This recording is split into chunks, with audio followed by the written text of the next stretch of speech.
What's up, everybody? Mike here, and in this video I got some new details regarding Assassin's Creed Shadows combat, including Wandering Ronin, katanas, and hidden blades.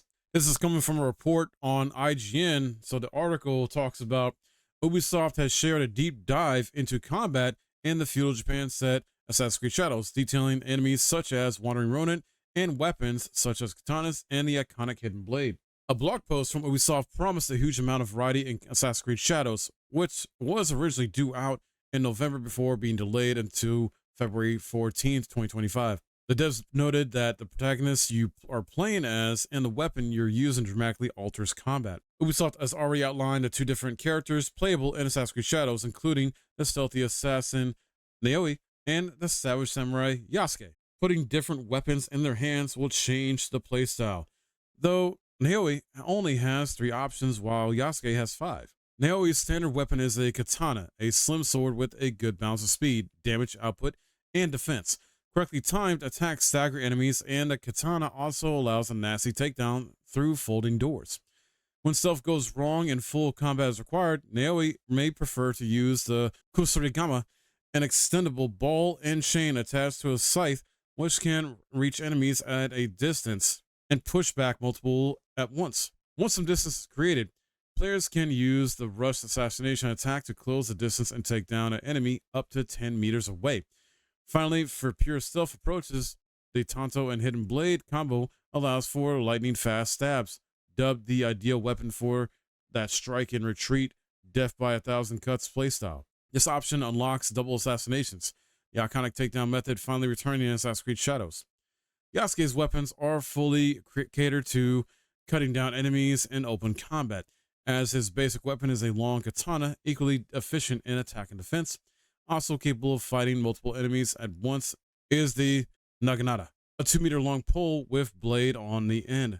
Ubisoft deems the kanabo the deadliest weapon possessed by Yasuke. However, as this long wooden mace of sorts can break through enemies' defenses with ease at the cost of speed and mobility, of course, Yasuke also has 2 ranged weapons, a long-range Yumi bow and destructive Teppo rifle. When it comes to enemies, players will have plenty of opportunities to use these weapons, as Assassin's Creed Shadows features numerous and varied enemies. These include outlaws, soldiers, ronin, samurai, daishao, and guardians. Outlaws and soldiers are the meekest among them, the former being regular bandits roaming Japan, and the latter being standard foot soldiers who are trained in the basic but no more. Samurai are a harder challenge. Superb warriors will train and fierce in combat. Samurai can carry a wide variety of weapons, from their trusty katana to the mighty kanabo.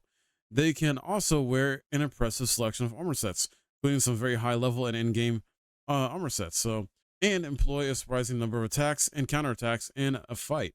These offshoot in 3 different ways too. Ronin are paradoxically described as masterless samurai, but in the employ of Naoi and Yasuke's enemies, some will wander the land and attack the player on sight.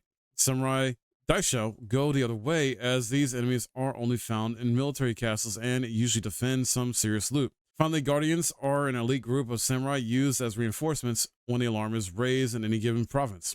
With their unmistakable white manes and face masks, guardians aim to strike fear in their opponents and offer some of the most difficult combat you'll find in Assassin's Creed Shadows. Fans of the more modern Assassin's Creed games will be familiar with the Dark Souls-esque combat returning in Assassin's Creed Shadows. Players can once again deploy simple light attacks and heavy attacks alongside what's called a posture attack, essentially a charged version of either basic move. Mixing light, heavy, and posture attacks is the best way to build up different types of complex combos, and players should look to put enemies in a vulnerable state. This is a short window where devastating damage can be dealt. Players can once again dodge to avoid incoming attacks, plus deflect and parry with their own weapons. Blocking is a mechanic unique to Yasuke, allowing him to turtle up behind his weapon and withstand attacks, including incoming arrows or kunai. Familiar combat actions, including flurry attacks, unstoppable actions, and defensive actions, are also making a return, alongside typical skills and abilities mechanics. The comment about Dark Souls-esque combat, though, in Assassin's Creed games, I don't know, man. I know people like to throw that word around a lot. I know I do sometimes, but I usually only do that when a game truly feels like a Souls-like. Assassin's Creed, to me, is not Souls-like-esque in any way. I guess they're trying to point or regard to maybe how the buttons are mapped on the controller or stuff like that, but Aside from that, not really, no. Nonetheless, though, Ubisoft is changing up a handful of practices behind the scenes of Assassin's Creed Shadows. Despite bringing back old mechanics, it's ditching its main paid content model of releasing a season pass with 2 main paid expansion drops in the year after launch. And we've been seeing this a lot from Ubisoft and other companies as well, too, in recent years. So I'm glad they're changing this model, changing their method, changing their practices, because they're not doing so hot right now, unfortunately. I used to really love Ubisoft back when Assassin's Creed first started, and Assassin's Creed's still my favorite franchise, but Ubisoft, from a business standpoint, they're just not making a lot of smart decisions. But recently, with the whole delay of Assassin's Creed Shadows and how they're handling, the different approach with things and change up to how they're doing the model of the season pass stuff, I think that's smart. I think it's better for the players as well as them as a company. And I know they're in talks with Tencent right now to possibly go private or make some type of deal where they can still be private, but I don't know. We'll see what happens with that.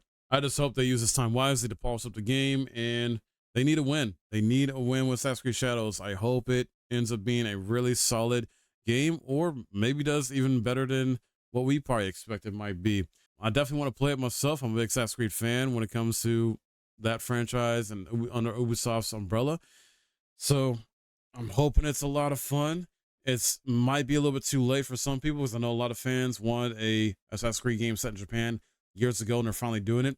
But they're doing it after there's been essentially a Sucker Punch doing it with Ghost of Tsushima, and there's been other samurai games and stuff like that. So I don't know. Are they late to the party? Let me know in the comments below. What do you think about this when it comes to the combat? And are you still looking forward to it? Are you not?